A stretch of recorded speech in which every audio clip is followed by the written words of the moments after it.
حضرت مسلم بن عقیل کے ساتھ جس دن عبید اللہ ابن زیاد آیا 40,000 کا لشکر تھا.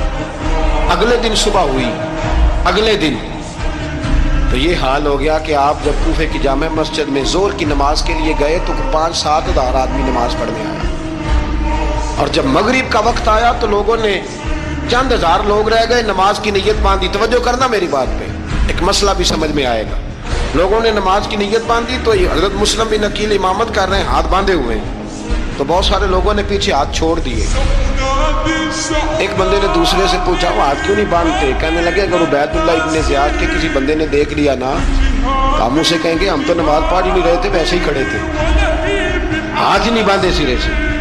جب نماز کی امامت باندھی تو 10-11 صفیں تھیں. جب مسلم بن عقیل رضی اللہ تعالیٰ عنہ نے سلام پھیرا تو پیچھے بندہ ہی کوئی نہیں تھا. حضرت مسلم بن عقیل کو گرفتار کیا گیا. عرب کا رواج تھا دشمن کو سخت سزا دیں تاکہ باعث عبرت بنے. بہت اونچا مینار تھا کوفے کا، گورنر ہاؤس کا، اوپر لے جا کے جناب مسلم بن عقیل کو زمین پہ گرایا گیا. اور جب وہ شہید ہو گئے تو شہید ہونے سے ایک رات پہلے وہ خط لکھ چکے تھے امام حسین کو کہ آپ آ جائیں، حالات بڑے اچھے. خط ملا تو امام حسین مکے سے کوفے کی جانب چل پڑے. امام علی مقام رضی اللہ تعالیٰ عنہ جب چل پڑے تشریف لا رہے تھے تو رستے میں فرزق شاعر ملا، بڑا محب اہل بیت تھا. رستے میں ملاقات ہوئی. اللہ اکبر. حضرت مسلم بن عقیل جب گرایا شہید ہو گئے تو پھر اس نے اس طرح کیا کہ آپ کی لاش کو لٹکا دیا چوک میں. لوگ دیکھتے تھے تو عورتیں بچوں کہتی تھی تو نے باہر نہیں نکلنا، ہم نے نہیں امام حسین کے ساتھ چلنا، بس بڑا خوف ہے، کوئی بندہ نہ باہر نکلے، کوئی نہیں ضرورت ہمیں، حالات بہتر ہوگی تو دیکھی جائے. آج کتنے لوگ ہیں، کتنی دیگیں پکی، کتنی نیازیں بٹی، کیا کچھ ہوا. آپ ناراض نہ ہونا، میں آپ میں سے ہوں، آپ مجھ سے ہیں، یہ بات آپ کی نہیں میری سب کی ہے. آج بھی اگر امام حسین کے نام پہ جان دینے کی باری آئے گی تو دیگیں ہی رہ جائیں گی. ناراض تو نہیں ہو گئے آپ لوگ؟ فٹافٹ مائیں کہیں گی باہر دی جانا، بالکل پتر سانو کی لگے، سارا دن کوئی ہمارے لیے. وہ پیر صاحب تو کرتے رہتے ہیں باتیں، ان کا تو کام ہے. خبردار ہم نے نہیں جانا. دیگیں دینے کو سارے تیار ہیں، جانے دینے کو تیار ہونا. ناراض ہو گئے آپ لوگ؟ چلو کوئی نہیں، ہو جاؤ، خیر صلی اللہ، بات تو ٹھیک کر رہا ہوں نا. حضرت امام حسین رضی اللہ تعالیٰ عنہ نے فرزق شاعر رستے میں ملا تو امام حسین کو کہنے لگا کہاں جا رہے ہیں؟ فرمایا میں کوفے جا رہا ہوں. کہنے لگا حضور نہ جائیے گا، لوگوں کے دل آپ کے ساتھ ہیں، تلواریں آپ کے ساتھ نہیں. سیدنا امام حسین رضی اللہ تعالیٰ عنہ کو آ کے کہا حضور وہ سارے کوفے والے مانتے ہیں کہ بات حسین کی ٹھیک ہے لیکن آپ کی سپورٹ نہیں کریں گے. اور اگلی بات فرزق نے یہ کی کہ حضور میں حضرت مسلم بن عقیل کی لاش کو لٹکی ہوئی دیکھ کے آیا ہوں کوفے کے چوک میں. بڑا ہی خوبصورت فکرہ ہے امام حسین کا. فرمانے لگے میرا بھائی لٹکا ہوا تھا، کہیں کسی کے آگے جھکا تو نہیں تھا؟ لٹکا ہی تھا نا، کہیں جھکا تو نہیں کسی کے آگے؟ کہا حضور نہیں. تو آپ فرمانے لگے اگر مسلم بن عقیل لٹک گیا تو حسین بھی لٹک جائے گا، لیکن جھکے گا. حضرت امام حسین تشریف لائے، بچوں سمیت آئے. حر بن یزید ایک شخص تھا. حر بن یزید ایک مختصر سا لشکر لے کے اس نے امام حسین کو ایک جگہ پہ روکا، پھر دوسری جگہ پہ روکا، بالآخر تیسری جگہ پہ روکا. تو امام حسین نے فرمایا جگہ کون سی ہے؟ کہا حضور کرب و بلا. فرمایا بس یہی خیمے لگا دو. امام حسین کو روک لیا گیا. عمر بن سعد نے روک لیا. یکم محرم کو امام آئے، 7 محرم تا روکا گیا. 7 محرم کو پانی بند کر دیا. جانور پانی پیتے تھے، گھوڑے پیتے تھے، کتے پیتے تھے، لیکن مصطفیٰ کے گھرانے کو پانی پینے کی اجازت. 3 دن تک پانی بند رہا. 9 محرم کو عمر بن سعد نے اور لوگ بلائے. شمر ایک بڑا سخت آدمی تھا، سنگ دل بدبخت، جس نے حضرت علی اصغر کے گلے پر تیر مارا تھا، وہ اور لشکر لے کے آیا. رات کو کہنے لگا امام حسین رضی اللہ تعالیٰ عنہ سے کہ بس بڑا ہو گیا، یہ 9-10 محرم کی درمیانی رات، یہاں آپ جنگ کریں گے یا آپ بیعت کریں گے، 2 ہی باتیں. امام حسین اندر گئے، سیدہ زینب سے مشورہ کیا، باہر آئے. فرمایا بات وہی ہے جو پہلے دن والی. امام حسین رضی اللہ تعالیٰ عنہ نے فرمایا بھائی بیعت تو میں نہیں کرتا، باقی جو تمہارا پروگرام ہے. شمر اور ابن سعد کہنے لگے پھر جنگ کے لیے تیار ہو جائیں. کیا انداز ہے امام حسین کا. فرمانے لگے کل جنگ کروں گا، مجھے پتا تو ہے جنگ کا نتیجہ کیا نکلنا ہے، ایک رات مجھے دے دو تاکہ میں کھل کے اپنے رب کی عبادت تو کر لوں. حسین نے جانا ہے، مجھے پتا ہے کل رزلٹ 72 اور 22,000 کا کیا، ایک رات مجھے دو، میں مالک سے راز نیاز تو کروں، میں گویا اس سے پوچھوں تو صحیح کہ مالک میرے والد بھی شہید ہیں، بھائی بھی شہید ہیں، نانا کو بھی دکھوں میں دیکھا ہے، تو اب میری باری ہے تو مالک میں حاضر ہوں، مجھے موقع تو دو، اس لیے کہ میرے نانا نے بدر میں بھی ساری رات عبادت کی تھی، صبح مجھے موقع دو۔ اور دنیا کا اصول ہے جب کوئی موقع مانگتا ہے تو دیا جاتا ہے۔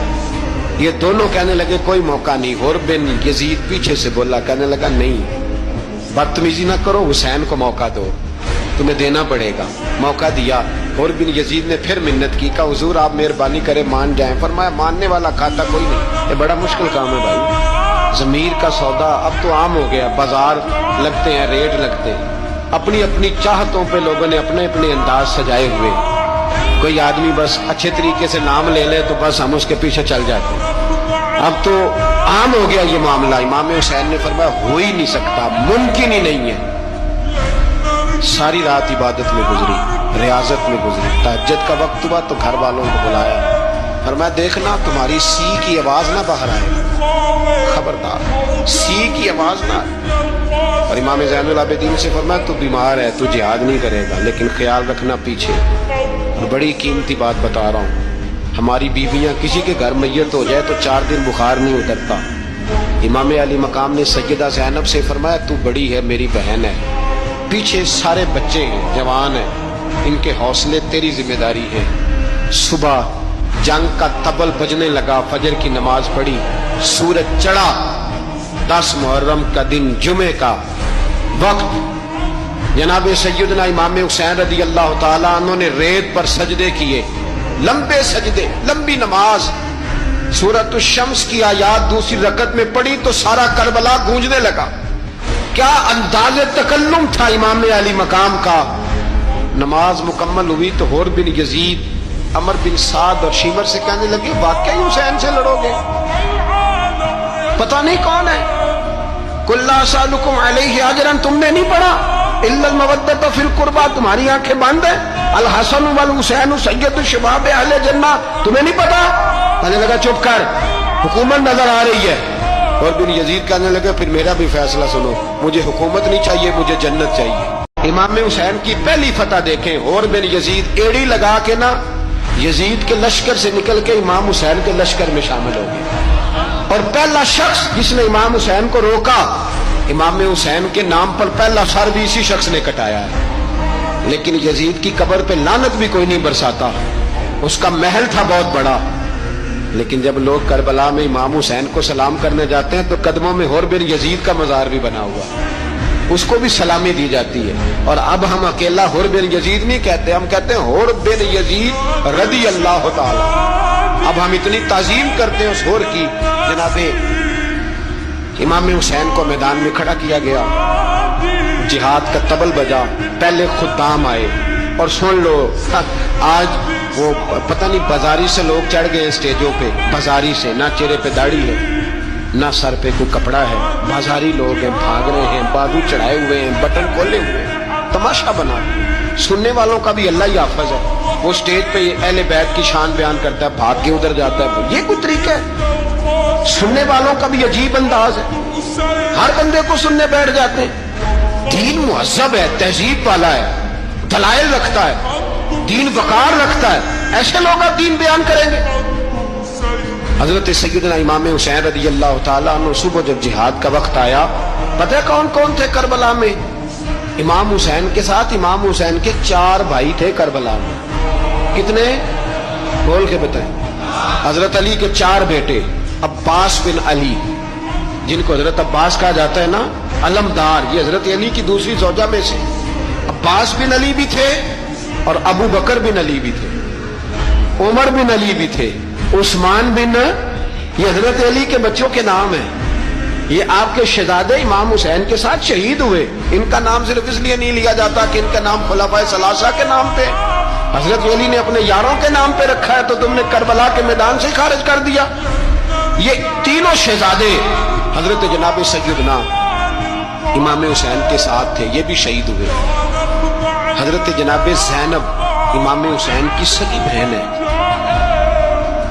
ان کے 2 بچے تھے اون و محمد۔ جب امام حسین میدان میں جانے لگے تو جناب زینب بچوں سے کہنے لگی نہ، پہلے بھائی نہیں جائے گا، پہلے بھانجے جائیں گے۔